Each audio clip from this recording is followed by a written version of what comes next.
Hello everyone, welcome back to my YouTube channel Madhavi Madhav Pamidi set. ఈరోజు నేను దొండకాయ నూలు కలిపి పచ్చడి చేయబోతున్నాను. చూడండి, మనం ఒక్కోసారి తెచ్చే దొండకాయలు కొద్దిగా పళ్ళుగా మారిపోతుంటాయి కదండి. ని పడేయకుండా ఇలా పచ్చడి చేసుకుంటే ఎంతో రుచికరంగా ఉంటుంది. నూలు కొద్దిగా తీసుకొని దోరగా వేపుకోవాలి. నెక్స్ట్ ప్యాన్లో కొద్దిగా ఆయిల్ వేసి కొద్దిగా ధనియాలు, జీలకర్ర, కరివేపాకు వేసుకున్నాను. తర్వాత కొంచెం పచ్చిమిర్చి, ఒక 4-5 పచ్చిమిర్చి చీలికలు, చిన్న అల్లం ముక్క వేసి అవి కొంచెం ఫ్రై అయ్యేంత వరకు కలిపి ఒక 4 రెబ్బలు తెల్లుల్లి వేసుకున్నాను. పండిన దొండకాయలను కోసి బాగా కడుక్కొని ఈ తాలింపులో వేసుకున్నాను. ఇవి వేసాక వీటిలో కొంచెం సాల్ట్ వేసి బాగా మగ్గనివ్వాలి.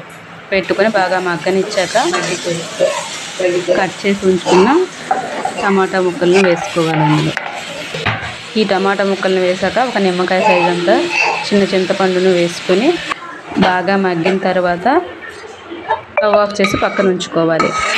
ఇవి చల్లారాక నూలు ఈ దొండకాయ ముక్కలను కలిపి మిక్సీ పట్టుకోవాలి.